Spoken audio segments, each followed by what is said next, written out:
وہ افغانستان میں ان کی تعداد 8,600 ہو جائے گی، اور اس کے بعد یہ مکمل طور پر انخلا ہو جائے گا. 5 جو ایئر بیسز ہے وہ امریکہ خالی کر دے گا. یہ امریکہ نے خود معاہدہ کیا ہوا ہے، یہاں سے ہم نکل جائیں گے. ٹھیک ہے، 9.5 ماہ کا وقت یہاں پہ لکھا ہوا ہے. تو جب امریکہ نے یہ معاہدہ کر کے یہاں سے انخلا کیا، بگرام ایئر بیس خالی چھوڑی، اپنے فوجی یہاں سے نکالے، تو اب امریکہ پھر اس معاہدے کی روح سے کیسے دوبارہ بگرام ایئر بیس مانگ رہا ہے؟ یہ افغان طالبان اور حکومت نے نقطہ اٹھایا جو بڑا اہم ہے. امریکہ کو آئینہ دکھایا کہ آپ نے تو ہم سے یہ کمٹمنٹ لی ہوئی ہے. لیکن یہاں پاکستان کے لیے ایک پہلو ہے کہ افغان طالبان کو اگر امریکہ کے ساتھ کیا معاہدہ یاد آ رہا ہے، تو اس معاہدے کے شق میں ایک لفظ اور بھی لکھا ہے کہ افغان سرزمین کسی اور ملک کے خلاف استعمال نہیں ہوگی، امریکہ ہو یا اس کا اتحادی ہو. تو پاکستان بھی تو اس کا ہمسایہ ہے، پاکستان بھی تو اتحادی ہے، افغانستان کا بھی، امریکہ کا بھی. تو پاکستان کے اوپر جو دہشت گرد آتے ہیں ٹی ٹی پی کے، جن کے 60 سے زائد سیف ہیونز ہیں، تو افغان طالبان کو یہ یاد نہیں آتا کہ ان کی سرزمین استعمال ہو رہی ہے دہشت گردوں کے لیے جو پاکستان میں آ کے حملے کرتے ہیں. تو آپ امریکہ کے ساتھ ڈیل کرتے ہو تو آپ کا نقطہ بڑا اچھا ہے، میں بھی اس کی داد دے رہا ہوں، لیکن اس کا پھر پالن پاکستان کے اوپر بھی کریے. یہ چھوٹی سی کہانی تھی جو بیان کرنی تھی. جواب تگڑا دیا، اور میری اطلاع یہ ہے کہ بگرام ایئر بیس کسی صورت نہیں دیں گے، یہ جنگ میں چلے جائیں گے، بگرام ایئر بیس نہیں دیں گے. دوسری کہانی جو آج آپ کو بیان کرنی بڑی دلچسپ ہے. دنیا میں طاقت کا توازن بدل رہا ہے، چین ایک بڑی فورس کے طور پر سامنے آ رہا ہے، پاکستان سعودی عرب کا معاہدہ بھی ہو گیا ہے. اب اطلاع ملی ہے کہ سرکار 29 ستمبر کو ایک اجلاس بلا رہی ہے قومی اسمبلی کا، پارلیمان کو اعتماد میں لیا جائے گا. یہ کپتان کی بھی خواہش تھی، خان صاحب کی بھی، کہ پارلیمان کو اعتماد میں لیا جائے. تو اب یہ ہونے جا رہا ہے. ہوا یہ کہ اس بیچ میں ترکیہ نے بڑی باریک کارروائی ڈالی ہے. عالم اسلام میں ترکیہ ایک بہترین فوج کا حامل ہے، ٹیکنالوجی ان کے پاس ہے، معیشت ان کی اچھی ہے، یورپین الائز بھی ان کے ساتھ ہیں، امریکہ کے ساتھ بھی دفاعی ان کا تعلقات ہیں. لیکن جیسے پاکستان نے آہستہ آہستہ امریکہ سے سبق سیکھا کہ امریکہ ٹیکنالوجی دیتا ہے لیکن استعمال نہیں کرنے دیتا، اور حالیہ قطر پہ وہ حملہ بھی اس بات کی مثال تھی کہ 18 ارب کا ڈالر ہے قطر کا، لیکن جب اسرائیل نے حملہ کیا تو امریکی ٹیکنالوجی، امریکی وعدے پورے نہ ہوئے. یہی صورتحال سعودی عرب کی ہے. 80 ارب کا ڈالر کا ان کا بجٹ ہے، ساری گارنٹیاں امریکہ کی ہیں، لیکن معاہدہ پاکستان کے ساتھ کرنا پڑا. تو یہ سب کچھ ترکیہ کے سامنے بھی تھا. انہوں نے آہستہ آہستہ اپنا انحصار جو ہے وہ اپنی ٹیکنالوجی، چین کی ٹیکنالوجی، روسی ٹیکنالوجی پر کنورٹ کر لیا. یورپ اور امریکہ کے اوپر انہوں نے انحصار آہستہ آہستہ کم کر دیا. اس کے باوجود کے تعلقات ابھی بھی تگڑے ہیں. تو ترکیہ نے ڈالی ہے باری گیم. وہ یہ ڈالی ہے، امریکہ کے پاس ایک طیارہ ہے جس کو کہتے ہیں F-35S. اس کے 3 ویریئنٹ ہیں. اسے اسٹیلتھ طیارہ کہا جاتا ہے، اور یہ دنیا کی تاریخ کا سب سے طاقتور انجن ہے اس کے اندر، فائٹر جیٹ کے اندر جو لگا ہوا ہے.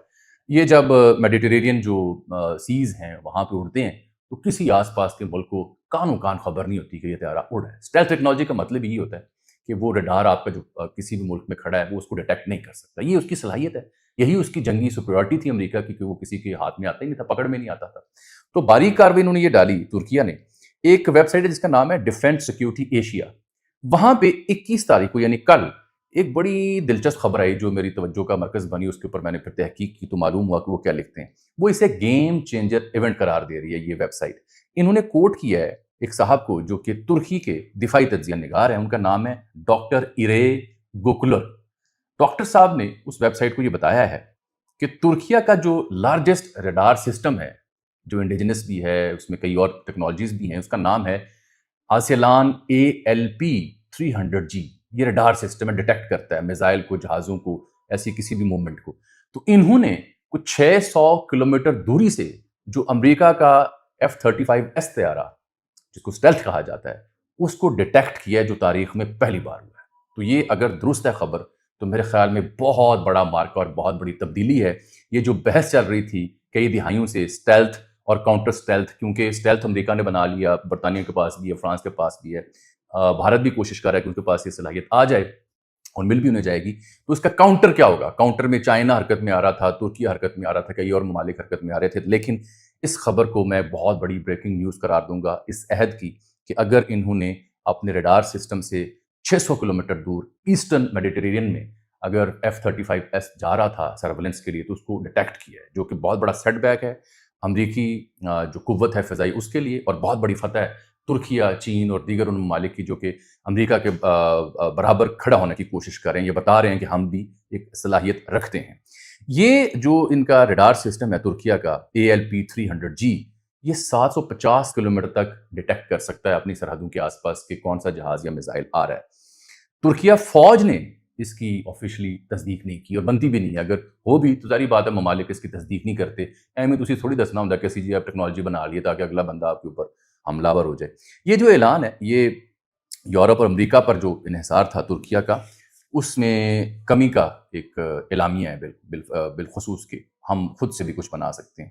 یہ لاک ہیڈ مارٹن F-35S طیارہ ہوتا ہے جس کا میں ذکر کر رہا ہوں، 3 ویریئنٹ ہیں اس کے، الیکٹرانک وارفیئر سے بھرا پڑا ہے، اسٹرائک کر سکتا ہے بڑی شاندار، فضا میں برتری ہے، اسٹیل ٹیکنالوجی ہے، most powerful engine in the history of human being, جو ایویشن کی تاریخ ہے، انسانی تاریخ، اس میں سب سے تگڑا ہے۔ تو میرا خیال ہے یہ بہت بڑی تبدیلی ہے، بہت بڑی بریکنگ نیوز ہے ترکیہ کے لیے، مبارک ہو، اللہ کرے یہ خبر درست ثابت ہو۔ اب ذرا میں آپ سے مقامی معاملات پہ بات بھی کر لیتا ہوں۔ دیکھیے ایک تو بات یہ ہے کہ ججز 5 اٹھے تھے، انہوں نے درخواست دی تھی اور 2-4 دن خبروں میں وہ رہے۔ اب رجسٹرار سپریم کورٹ نے اعتراض لگا کے درخواست واپس کر دی ہے۔ انہوں نے کہا ہے کہ آپ آئے ہیں مفاد عامہ کے لیے، لیکن آپ کی درخواست میں یہ ثابت نہیں ہو رہا کہ مفاد عامہ اس سے متاثر ہوئے ہیں، اور آپ کہہ رہے ہیں کہ سپریم کورٹ 184/3 جو خود نوٹس کی دائرہ کار کا آتا ہے اور بنیادی حقوق کا معاملہ آتا ہے، اس سارے 184 میں 3-4 اور شکیں ہیں، تفصیل کا آج وقت نہیں ہے۔ تو رجسٹرار نے اعتراض یہ کیا ہے کہ آپ نے جس شک کو متوجہ کیا ہے وہ پوری نہیں اترتی آپ کی درخواست میں، تو آپ کی درخواست پہ اعتراض لگایا جاتا ہے، واپس چلے جائیں۔ اس کا خدشہ تھا، آپ کو یاد ہوگا جب میں نے ویلاگ کیا تھا تو میں نے عرض کی تھی کہ میرا نہیں خیال، کیونکہ یہ وہ مومنٹ نہیں ہے، ہمارے کچھ دوست جذباتی ہو گئے کہ جیسے افتخار چودھری اٹھے تھے، قاضی صاحب اٹھے تھے اور بلے بلے ہوگی، ایک مومنٹ چل پڑی تھی اور انقلاب برپا ہو گیا تھا عدالتی تاریخ میں۔ یہ ابھی وہ مومنٹ نہیں ہے، ابھی یہ ججز کی اپنا فیصلہ تھا۔ میں نے ہی خبر دی تھی کہ لاہور بیٹھی ایک ریٹائرڈ شخصیت سے مشورہ کیا تھا اور پھر یہ سپریم کورٹ تشریف لے گئے، تو اب رجسٹرار نے یہ اعتراض لگا کے اسے واپس کر دیا کہ یہ ذاتی رنجش کا معاملہ آپ کا معلوم ہوتا ہے۔ جمشید دستی کا نام آپ نے سنا ہوگا، جعلی ڈگری کا معاملہ تھا، 7 سال قید انہیں سنا دی گئی ہے ڈسٹرکٹ سیشن جج ملتان نے، اور پھر جو توشہ خانہ کا معاملہ ہے وہ بھی آخری مراحل میں آ چکا ہوا ہے۔ استغاثہ نے کارروائی مکمل کر دی ہے، جج ہیں سینٹرل شاہ رخ ارجمن، اڈیالہ میں سماعت ہوئی تھی، خان صاحب کو بشرا بیگم کو پیش کیا گیا، بیانات ریکارڈ ہوئے، 24 ستمبر تک ملتوی ہے۔ خبر میرے پاس یہ ہے کہ اس میں 24 کو سزا ہو سکتی ہے، 10 سال یا 7 سال، یہ خبر ہے جو حالات و واقعات اس کے مطابق۔ مشن نور کا آپ نے ذکر سنا ہوگا، بیرسٹر گوہر نے اس سے لا تعلق کا اظہار کر دیا۔ میرے پاس اطلاع یہ ہے کہ پاکستان تحریک انصاف کی سوشل میڈیا ٹیم جو بالخصوص باہر بیٹھی ہے، یہ ان سے معاملہ فہمی میں گڑبڑ ہوئی ہے، یہی وجہ کہ عارف الوی صاحب ہوں یا یہاں بیٹھی قیادت ہو، انہوں نے اس سے اظہار لا تعلقی کا اعلان کیا، حکم اذاں کا پھر نور اللہ قادری صاحب نے نیا لفظ بنایا تاکہ اس سے بچت ہو۔ میری تو عرض یہ تھی کہ جب کوئی شے متنازع ہو جائے تو اس پہ ڈٹے نہیں رہتے۔ باہر بیٹھے کچھ لوگ جو تھے بالخصوص سوشل میڈیا کو ڈیل کرنے والے، وہ ڈٹے رہے کہ نہیں جی اس پہ ہم نے کام کرنا ہے، لیکن پھر اس کا نام بدلا گیا، بیرسٹر گوہر نے بھی اس سے لا تعلق کا اعلان کیا ہے۔ جانے سے پہلے میں آپ کو ذرا تھوڑا سا پاک بھارت میچ کا ذکر بھی کر دوں کہ پاک بھارت میچ میں جو پھٹا ہوا 5 بنیادی ہاتھ نہیں ملایا، ایک دفعہ پھر حارث نے 6-0 کے اشارے کیے اور فیلڈنگ پہ کھڑے ہو کے بتا رہا تھا جہاز کیسے گرے ہیں، اور صاحبزادہ فرحان نے جشن منایا اسے بیٹ کو کھڑا کر کے۔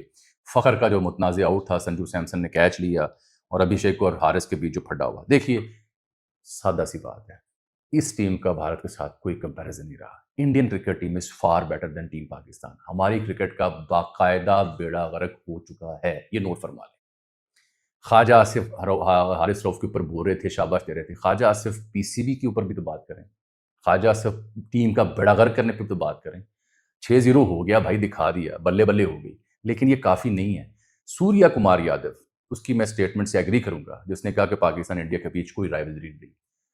رقابت تب ہوتی ہے جب کوئی کلوز فائٹ ہو، کوئی ایک میچ آپ جیتیں ایک وہ جیتیں، یہ تو ون سائیڈڈ ہو رہے ہیں۔ 6-7 پچھلے میچ انڈیا جیتا ہوا ہے اور کوئی موازنہ رہا ہی نہیں، پچھلے 15 T20 میچز میں 90% میچ انڈیا جیتا ہوا ہے۔ آپ کی ٹیم پلے کی ہے ہی نہیں ہے، کھیل ہی نہیں سکتے، نہ کل سپن تھی، نہ کل بالنگ تھی، نہ کل کوئی حکمت عملی نظر آ رہی تھی، ککھ نہیں تھا۔ 200-250 بنا لیتے وہ بھی 600 جانا تھا۔